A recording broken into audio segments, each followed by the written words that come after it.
Alright, hey everyone, EpicLuca here with your Yokoi Kids Game of the Month game review for July 2019, and this month it is Batman for the Game Boy. This is another one I'm unfamiliar with, actually, but what I do know is Batman was released here in North America on February 13th, 1990, and like Power Quest, this was actually developed by Sunsoft as well. Now, to get started with the graphics, they are passable for the time, as the Game Boy was less than a year old at the time of this game's release.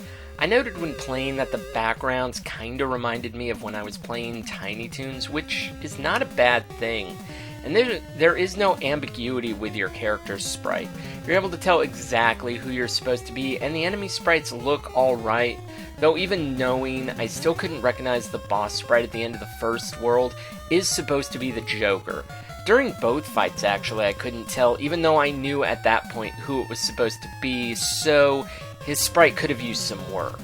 The cutscene graphics, on the other hand, actually looked pretty good, especially for the time, and I don't recall a lot of games of this period actually using cutscenes, so it was certainly a welcome surprise, though there weren't that many for this game, but even still, they looked surprisingly good, coming from a game that came out early in the Game Boy's lifespan. Now, when it comes to the gameplay, there really isn't much to get into. It's just your standard side-scrolling game at the time with the ability to jump and fire your gun. Wait, did I just mention shooting a gun in a Batman game?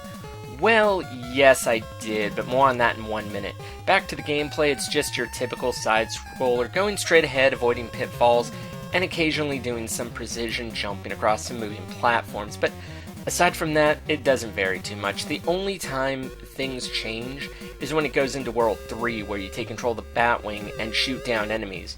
The real lucky break here is that you don't need to keep pressing the button down either. You can just hold it down to continue firing. Another nice move here is that since there is no need to jump, they gave the other button another use, allowing you to fire backwards with it, and they do allow you to fire in both directions at the same time, which is rather convenient. So, back to what I said about Batman using a gun, though. Yes, he does actually use a gun. There are really no other weapons and no melee combat either. The only difference in weapons you get is based upon what power-ups you pick up, which come in the form of different letters and the occasional upgrade for your gun. It's not clear at first what the letters do, so it's really trial and error. For example, the N is the standard gun you get firing across the screen, while the S is the same thing, but a shorter range, which kinda kneecaps the player. There are various other upgrades as well, such as a wave gun that allows you to fire through walls, the ability to fire batarangs, and the ability to shoot more than one bullet at a time, as at the start of the game you can only fire one bullet at a time, and have to wait until it hits something or goes off screen before being able to fire again. The length of this game really isn't an issue, as games of this period were not known for being that long, especially those released on the Game Boy, and this game is about the same length as Super Mario Land, so that's something that you can look past. My only real issue here is the lack of bosses. Unless you count the fight at the end of the third world as an actual boss fight, there's only 2 real boss fights in the entire game, both of which are the Joker, but they vary in difficulty. I won't go into much storyline detail than that, as I don't want to spoil it for anyone who hasn't had the chance to play, but it is kind of disappointing that none of the other villains from Batman's Rogue Gallery were included in this game. Overall, though, it's not a pretty bad game, especially for the time that it came out in the infancy of the Game Boy, and even today it holds up pretty good.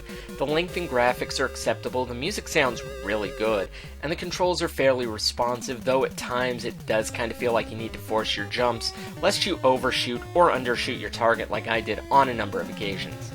The difficulty, too, is another thing that can be forgiven, as it's the kind of game that doesn't start to get hard until the last world, and even then, with time and practice put in, you should be able to get through it without too much difficulty, and with unlimited continues, there really is no excuse for you to not be able to do it.